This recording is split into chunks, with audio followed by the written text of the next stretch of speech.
स्वागत है आप सभी का आपके अपने YouTube चैनल बायोलॉजी एक्स्ट्रा में।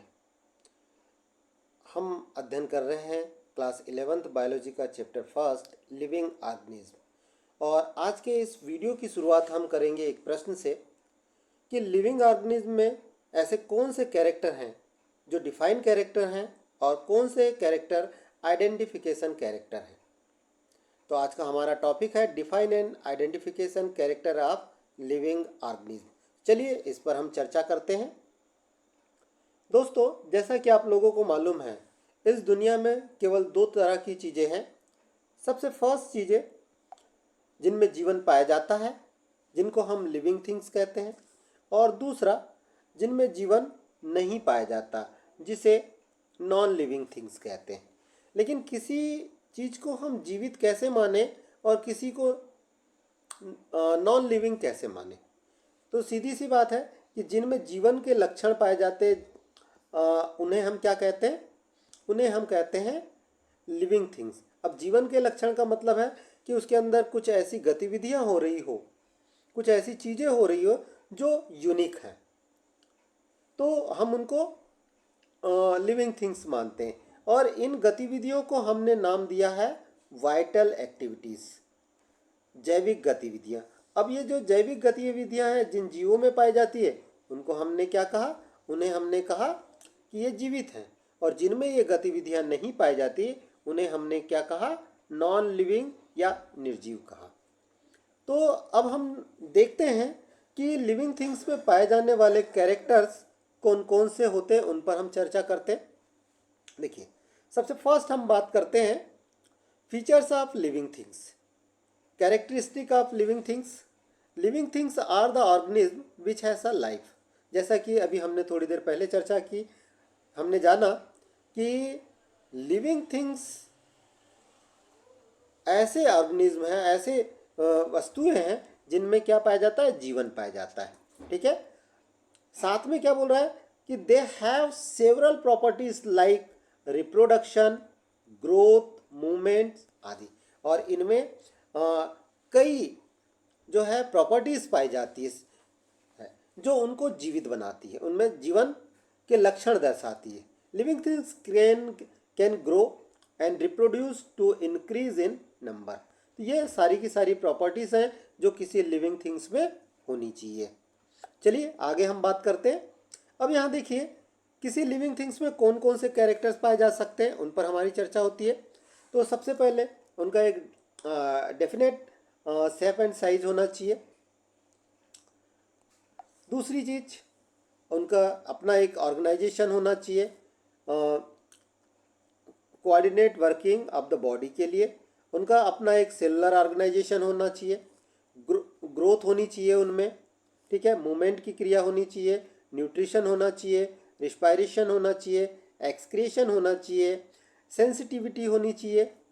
साथ ही होम्योस्टेसिस स्टेज पाई जानी चाहिए उनमें, रिप्रोडक्शन की क्रिया होनी चाहिए, और उनका अपना एक लाइफ स्पॉन होनी चाहिए, और अंत में उनकी मृत्यु भी होनी चाहिए। अगर ये किसी जीव में ये सारे के सारे लक्षण किसी जीव में ये सारे के सारे लक्षण पाए जाते हैं, ये सारे के सारे जो लक्षण हैं, हम इनको आइडेंटिफिकेशन कैरेक्टर कह सकते हैं। लेकिन अगर अब हम इनमें से पूछें कि इन जीवों में पाए जाने वाले इन लक्षणों में से ऐसे कौन से लक्षण हैं जो पर्टिकुलर पहचान योग्य होते हैं और कौन से लक्षण डिफाइन कैरेक्टर होते हैं, तो उन पर बात करते हैं हम। देखिए, list the common characters of living things.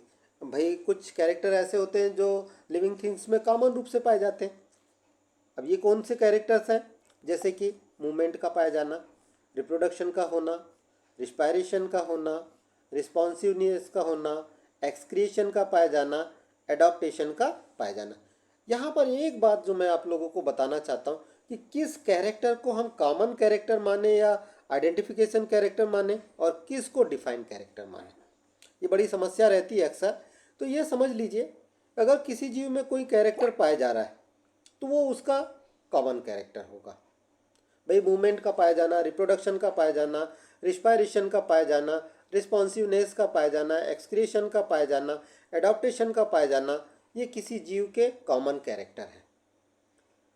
अब दूसरे तरफ आते हैं, किसी जीव के ऐसे कैरेक्टर जो 100% रूप से जीवों में पाए ही जाते हैं, ऐसे कैरेक्टर को हम डिफाइंड कैरेक्टर कहते हैं। ये कैरेक्टर निर्जीव पदार्थों में नहीं पाए जाते हैं या किसी एक जीव में नहीं पाए जाए ऐसी बात नहीं होती है, वो सभी जीवों में ये कैरेक्टर पाए जाते हैं। जैसे कि अगर आप देखें सेलुलर ऑर्गेनाइजेशन, भाई सभी जीवों का जो शरीर है वो किससे मिलकर बना होता है? सेल्स से मिलकर बना है और उसके कंपोनेंट से मिलकर बना होता है। सभी जीवों में मेटाबॉलिज्म की क्रिया होती है, सभी जीवों में कॉन्शियसनेस पाया जाता है, ठीक है। सभी जीवों में उनका अपना एक जेनेटिक मटेरियल होता है, ठीक है ना।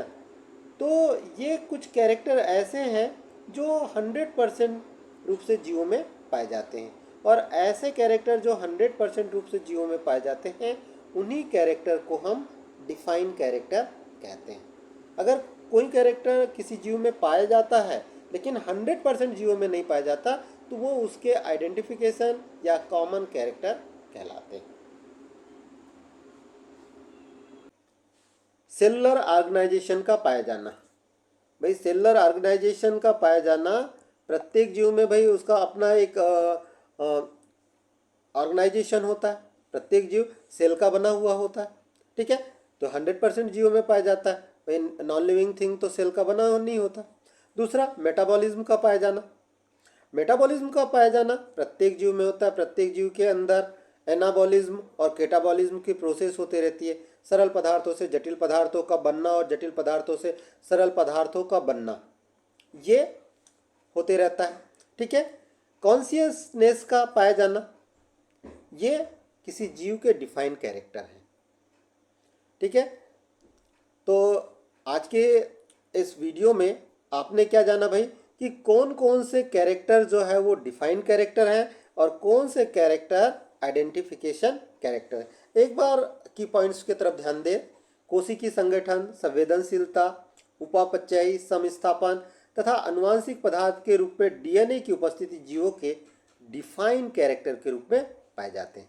देखिए, सेलुलर ऑर्गेनाइजेशन का पाया जाना, कॉन्शियसनेस का पाया जाना, मेटाबॉलिज्म का पाया जाना, होमियोस्टेसिस का भी पाया जाना तथा डीएनए के अनुवांशिक पदार्थ के रूप में डीएनए की उपस्थिति जीवों के डिफाइंड कैरेक्टर के रूप में।